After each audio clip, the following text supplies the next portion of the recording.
Si Pangulong Ferdinand Marcos Jr. na rin ang nagsabi, mahalaga ang pagbisitang ito ng Defense Minister ng Vietnam sa Pilipinas. The Philippines and Vietnam have enjoyed a good relationship, and we have continued to progress in those relationships. As before, comprised only on the diplomatic connection, we now are occupied defense cooperation, security cooperation, maritime cooperation, and on the area of trade. Bagamat isa ang Vietnam sa mga bansang kaagaw natin sa ilang teritoryo sa West Philippine Sea, binigyan din ni General Phan Van Giang ang magandang samahan natin sa karagatan. We have a very good interaction with our forces, especially the Navy air experts.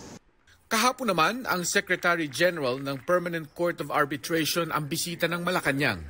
Sa International Court na ito natin napanalunan ang karapatan natin sa West Philippine Sea kontra China.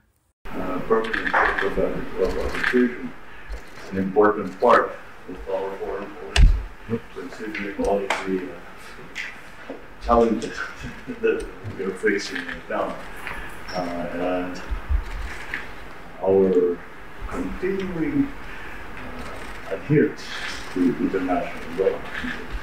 The Court of Arbitration is one area where we can say that is an argument that we can make and have made in several instances.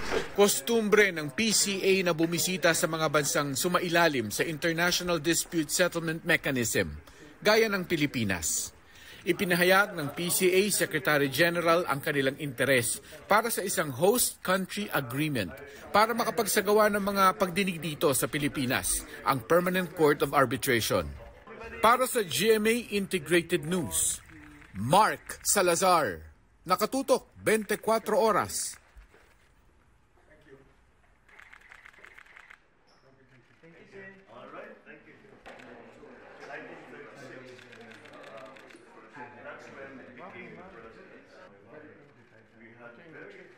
Mga kapuso, patuloy na tumutok sa mga balita. Mag-subscribe sa GMA Integrated News sa YouTube. Sa mga kapuso abroad, samahan niyo kami sa GMA Pinoy TV at www.gmanews.tv.